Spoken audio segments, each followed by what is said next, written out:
Abua Awas Yojana form भरने का बहुत सारे लोगों ने वीडियो बनाया है, लेकिन बहुत सारे लोगों ने आप लोगों को फॉर्म भरने का गलत तरीका बताया है। जिस तरह से अगर आप लोग फॉर्म भर देंगे तो आपका फॉर्म रिजेक्ट हो जाएगा। तो आप लोगों को हम आज के इस वीडियो में अबुआ आवास योजना का सही से फॉर्म कैसे भरे इसके बारे में पूरी जानकारी विस्तार से बताने वाले हैं।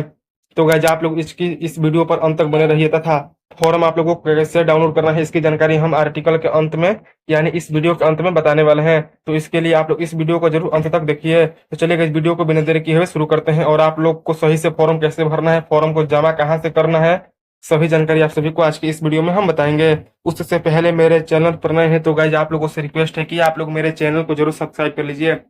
चलिएगा इस वीडियो को बिना देरी किए हुए शुरू करते हैं। तो सबसे पहले आवास योजना का फॉर्म डाउनलोड करने के लिए आप लोगों को हम बाद में बताएंगे कैसे फॉर्म डाउनलोड करना है। सबसे पहले फॉर्म भरने के बारे में आपको बताते हैं, जो कि फॉर्म भरने के लिए आप लोगों को सबसे पहले यहाँ पर, कहाँ गया, ओहो चलिए यहाँ पर खुल गया।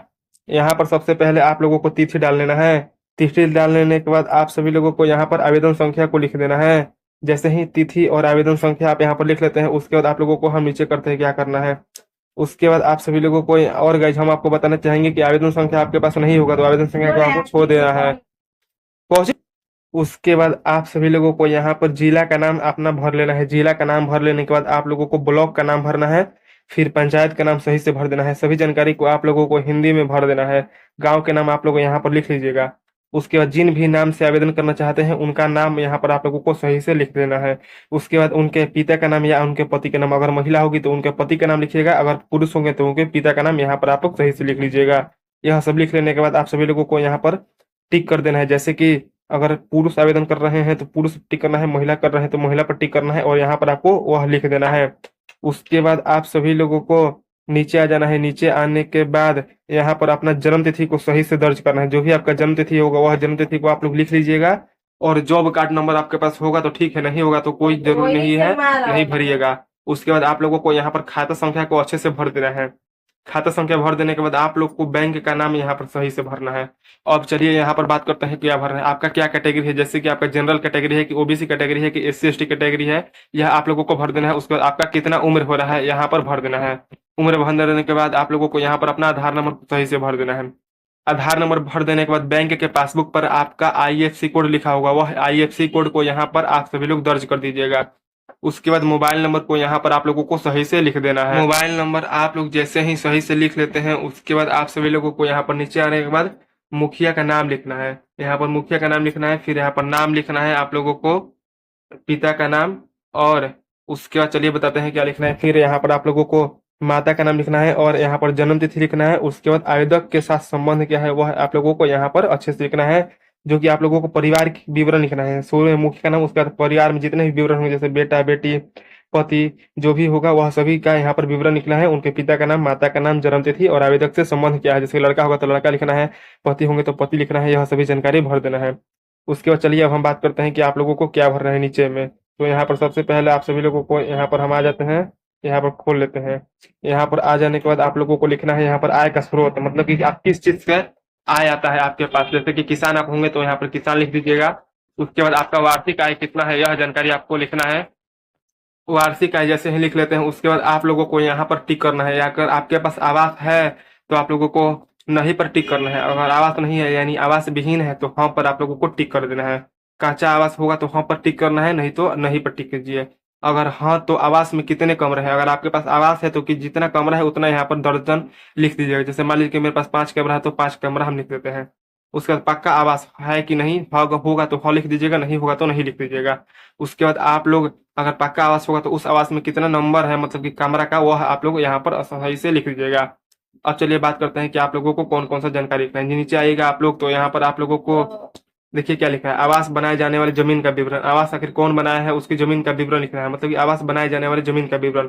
जैसे कि जमीन के प्लॉट संख्या को यहाँ पर लिखना है, जमीन के कागजात पर यह नंबर दिख जाएगा। और उसके बाद भूमि की प्रकृति यथा गैरज मरोजी रहती वन भूमि अधिकृत भूमि, यहाँ पर जो भी होगा आप लोगों को लिख देना है सही से। यह लिख देने के बाद आप सभी लोगों को गाइज हम बताना चाहेंगे कि अब आप सभी लोगों को फॉर्म ओपन करना है। अब यहाँ पर आप लोगों को सही से हाँ नहीं में टिक लगाना है, जिसको आप लोग अच्छे से जरूर देखिएगा। इसके लिए सबसे पहले हम ओपन कर लेते हैं। अब यहाँ पर चलिए बताते हैं कैसे आपको भरना है। क्या भूमि विवादित है, हाँ नहीं तो नहीं।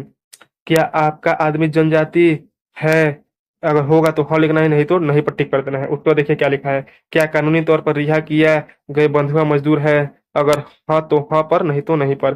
क्या आप दिव्यांग है? दिव्यांग होगे तो हाँ पर, नहीं तो आप नहीं पर टिक कर दीजिएगा। क्या आप प्राकृतिक आपदा के शिकार हैं? इसमें आप लोग नहीं टिक कर दीजिएगा। अब चलिए बताते हैं यहाँ पर क्या क्या आप लोगों को करना है। जो कि यहाँ पर सबसे पहले हम ओपन कर लेते हैं, यहाँ पर देख लीजिए, अच्छे से खोल लिए। उसके बाद आप लोगों को लिखना है, लिखा है कि क्या परिवार में 3 4 पहिया वाहन मछली पकड़ने वाला नाव है? होगा तो हाँ पर, नहीं तो आप नहीं पर टिक कर दीजिएगा। क्या परिवार में कोई सदस्य सरकारी नौकरी वाला है? अगर होगा तो हाँ, नहीं तो नहीं पर।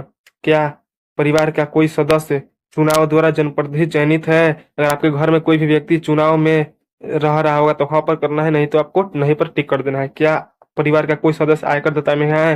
अगर आप लोगों का कोई भी सदस्य आयकर दाता में होगा तो हाँ पर टिक कर देना है, अन्यथा नहीं पर। क्या परिवार का कोई सदस्य व्यवसायिक करदाता है? अगर होगा तो हाँ, नहीं तो नहीं पर। अब चलिए बताते हैं कि आगे आप लोगों को क्या करना है। आगे के लिए आप सभी लोगों को ऊपर फॉर्म कर लेना है। अब देखिए यहाँ पर क्या लिखा है, क्या आपके परिवार में रेफ्रिजरेटर है? होगा तो हाँ, अन्यथा नहीं पर। क्या परिवार के पास 2.5 एकड़ या ज्यादा संचित भूमि न्यूनतम एक सिंचाई उपकरण के साथ है? होगा तो हाँ पर, अन्यथा नहीं पर आपको टिक कर देना है। उसके बाद देखिए क्या लिखा है, क्या परिवार के पास 5 एकड़ या ज्यादा सिंचित भूमि है? होगा तो हाँ पर, अन्यथा नहीं पर आप लोगों को टिक कर देना है। अब चलिए आगे बताते हैं आप लोगों को क्या करना है। यहाँ पर आप लोग सबसे पहले देख सकते हैं क्या लिखा है, स्व घोषणा, मेरे द्वारा दी गई उपयुक्त सभी सूचना सही है एवं गलत सूचना के लिए मैं स्वयं जिम्मेदार हूँ। यदि मेरे द्वारा गलत सूचना दी जाती है तो मेरे ऊपर कानूनी कार्रवाई की जा सकती है। यह आप लोगों को पढ़ लेना है। उसके बाद आप लोगों को यहाँ पर अपना सिग्नेचर कर देना है। अगर अंगूठा का निशान करते होंगे तो आपको अंगूठा का निशान कर देना है। अब चलिए, यह आप लोगों को फॉर्म सही से भरना है। ये गलती से भर देते हैं तो आपका फॉर्म रिजेक्ट हो जाएगा। तो यहाँ पर कैसे भरना है सही से आप लोगों को हम बताते हैं। यह भरने के लिए सबसे पहले आप लोगों को यहाँ पर तिथि भर देना है। आप लोग जैसे ही तिथि भर लेते हैं, सबसे पहले आप को हम बताते हैं कि यहाँ पर आप लोग अच्छे से तिथि को भर लीजिए। उसके बाद इसको खाली छोड़ देना है। और आप लोगों को जिला का नाम सही से भरना है, प्रखंड का नाम भरना है, हिंदी में भर देना है। उसके बाद पंचायत का नाम आप लोगों को भरना है सही से, फिर गांव का नाम आप लोगों को भरना है।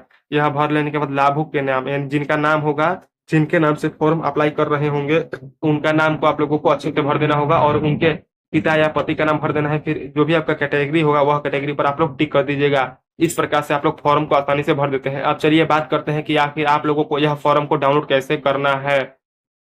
तो गाइज, हम आप सभी लोगों को बताना चाहेंगे कि यह फॉर्म डाउनलोड करने के लिए आप सभी लोगों को मेरे मोबाइल नंबर पर मैसेज करना है।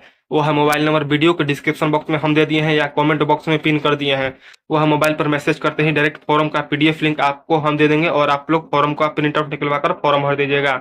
उसके बाद इस फॉर्म को आप लोगों को ग्राम पंचायत में जमा कर देना है। ग्राम पंचायत में जमा कर देने के बाद आपका फॉर्म स्वीकृत हो जाएगा और उसके बाद स्टेटस चेक करने के लिए आप हमारे व्हाट्सएप चैनल से जुड़ जाइए और आप हमको मोबाइल पर मैसेज कीजिएगा। स्टेटस भी हम आपका चेक करते रहेंगे। तो आई होप सो गाइस, यह वीडियो पसंद आया तो इस वीडियो को अधिक से अधिक शेयर कीजिए और आप लोग मेरे चैनल पर नए हैं तो मेरे चैनल को जरूर सब्सक्राइब कर लीजिए।